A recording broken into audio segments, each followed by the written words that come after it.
Sometimes when we hear this gospel, we may think that this is not anymore relevant during these days or is not going to happen because there is fairness and all that. It's impossible that people would put everything just for the sake of positions.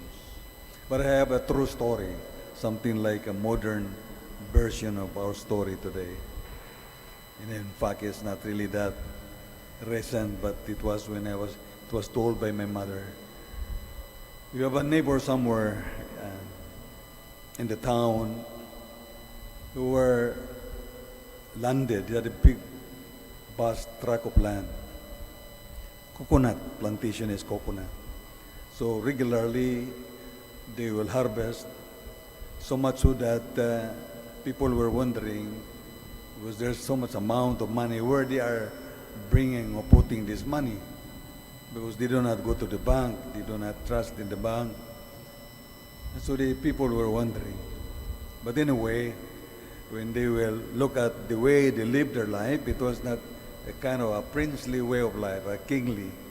In fact, when they will go to the market, they will still haggle even a few cents. They would hardly give anything to a neighbor. Money was for them was very important. That to part with it would be something like parting away their happiness. Unbelievable but true.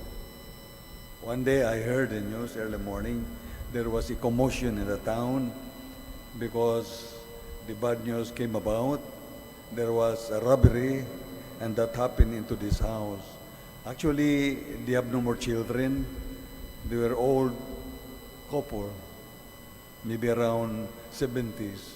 They were just accumulating their money. And you know where they hide their money?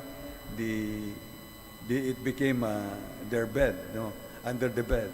Oh, they were flatly, nicely put in big amount, like thousands. And then these robbers, they would not go around and looking for it. They will just threaten the couple. The couple, if you will not give it, then that's the end of your life. So, fearful of their lives.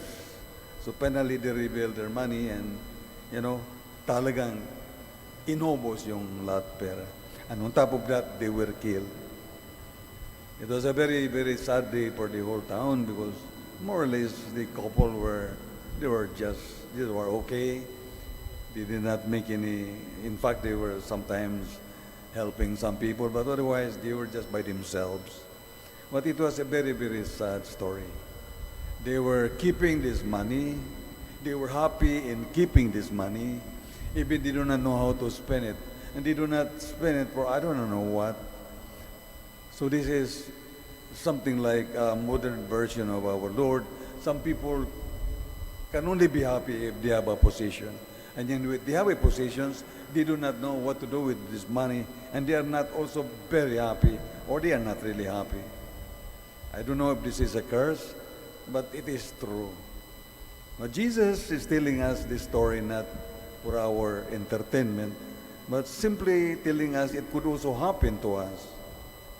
Maybe we do not have that money like this, but we have money, but we do not know how really to be happy. And sometimes we fight over it. Sometimes we become very, very greedy.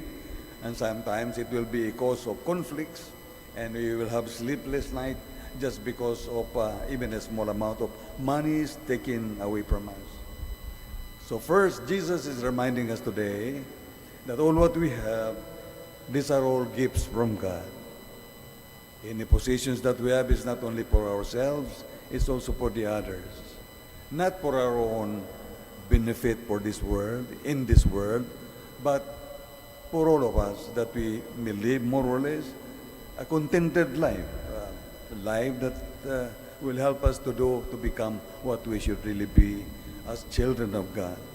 Secondly, God is not only talking about money here, but he's also talking about our talents. All of us, we know if we will just be honest, we have all talents. And if we would just be generous with ourselves and striving our efforts to develop this, I'm sure we could also help so many people in many, many ways. So God has not created us just to have nothing, but God has even gifted us with so many things. And let us thank the Lord in this Holy Mass to remind us that even our lives are all gifts from God. And we become a gift to others. That's also very important to remember, just as they are all gifts to us. And when you remember this, then we know that we have God as our Father who will protect us and will really give us true happiness, not only in this world, but even in the next.